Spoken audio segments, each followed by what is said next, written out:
Operation devil হান্টে ধরা খেল ECB চত্বরের ডেভিল খ্যাত ভূমিদস্যু খান মোহাম্মদ আখতারুজ্জামান।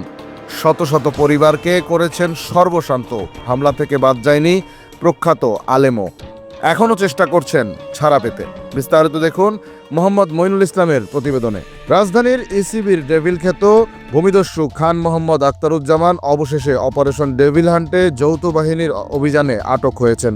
এই কুখ্যাত ভূমিদস্যু 2007 সালেও ছিলেন সামান্য লজিং মাস্টার। এর 10 বছরের মাথায় সেই তিনি হয়ে ওঠেন হাজার কোটি টাকার মালিক, এমনকি হয়ে ওঠেন শত কোটি টাকা ঋণ খেলাপিও। আওয়ামী লীগ শাসনামলে দুর্নীতিগ্রস্ত উচ্চপদস্থ কর্মকর্তা ও মন্ত্রীদের কাজে লাগিয়ে রাজধানীর ক্যান্টনমেন্ট থানাধীন ইসিবি মাটিকাটা ভাসানটেক এলাকায় সন্ত্রাসী বাহিনী গড়ে তুলে শত শত পরিবারকে সর্বশান্ত করে দখল করতে থাকেন একের পর এক জমি। অনলাইন গ্রুপের সাইনবোর্ড ব্যবহার করে অসংখ্য বৈধ জমি দখল করে সেসব পাহারা দিতে নিযুক্ত করতেন বিভিন্ন সন্ত্রাসীদের।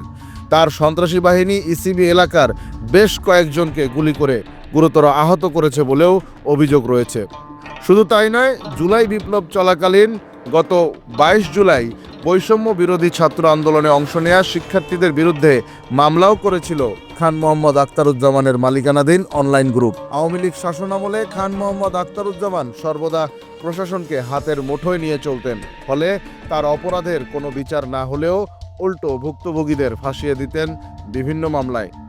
আখতারুজ্জামানের জুলুমের মাত্রা এতটাই বেড়ে গিয়েছিল যে অতি সম্প্রতি তিনি নিজেই সন্ত্রাসী বাহিনী নিয়ে প্রখ্যাত আলেম মুফতি কাজী ইব্রাহিমের উপর হামলা চালান। মুফতি কাজী ইব্রাহিমের স্কুল দখল করতে গিয়েই এমন কাণ্ড ঘটান ভূমিদস্যু খান মোহাম্মদ আখতারুজ্জামান। এমন অসংখ্য ন্যাক্কারজনক ঘটনার পর অবশেষে একটি হত্যা মামলায় তাকে 13 ফেব্রুয়ারি রাতে আটক করেছে যৌথ বাহিনী। তবে বাস্তব জীবনের এই ভয়ঙ্কর খলনায়ক এখন আইনের ফাঁক গলেও বেরিয়ে যাবার পায়তারা করছেন বলে অভিযোগ উঠেছে। এখনও পুলিশের ওপর মহল ও দেশের বাইরে থাকা প্রভাবশালীদের দিয়ে নিজেকে ছাড়াতে আইনশৃঙ্খলা বাহিনীর ওপর চাপ প্রয়োগ করাচ্ছেন বলে জানা গেছে। তবে ভুক্তভোগীদের দাবি, এই ভয়ঙ্কর ভূমিদস্যু যেন কোনো মতেই ছাড় না পায়, তার সকল অপরাধের যেন দৃষ্টান্তমূলক শাস্তি হয়।